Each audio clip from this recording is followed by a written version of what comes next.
রাজশাহী বিশ্ববিদ্যালয়ে ফিলিস্তিনিদের প্রতি সংহতি জানিয়ে সমাবেশ হয়েছে। এতে শিক্ষক, শিক্ষার্থী, কর্মকর্তা, কর্মচারীরা অংশ নেন। সমাবেশে শিক্ষার্থীরা গাজায় মানুষের বর্তমান পরিস্থিতির অসহায়ত্ব প্রতীকীভাবে ফুটিয়ে তোলে।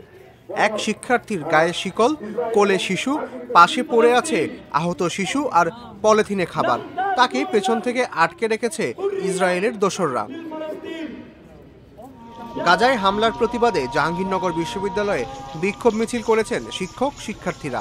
7 এপ্রিল বিকেল 4:30টার দিকে বিশ্ববিদ্যালয়ের শহীদ মিনারের পাদদেশ থেকে বিক্ষোভ মিছিল বের করে তারা। মিছিলটি কয়েকটি সড়ক ঘুরে প্রধান ফটক হয়ে আবার শহীদ মিনারে গিয়ে শেষ হয়। এরপর সেখানেই সমাবেশ করেন তারা। বিক্ষোভ মিছিলে বিশ্ববিদ্যালয়ের উপাচার্য, সহ উপাচার্য, কোষাধ্যক্ষ সহ বিভিন্ন বিভাগের শিক্ষক, শিক্ষার্থীরা অংশগ্রহণ করেন। সিলেটের শাহজালাল বিজ্ঞান ও প্রযুক্তি বিশ্ববিদ্যালয়ে র্যালি ও সংহতি সমাবেশ করা হয়েছে। বিশ্ববিদ্যালয়ের শাবিপ্রবি শিক্ষক, কর্মকর্তা ও শিক্ষার্থী ব্যানারে এই কর্মসূচির আয়োজন করা হয়। সমাবেশ থেকে বিশ্বব্যাপী ডাকা নো ওয়ার্ক নো স্কুল কর্মসূচির সঙ্গে সংহতি প্রকাশ করা হয়। এতে বিশ্ববিদ্যালয়ের প্রায় 1000-এর বেশি শিক্ষক, শিক্ষার্থী, কর্মকর্তা ও কর্মচারী অংশগ্রহণ করেন।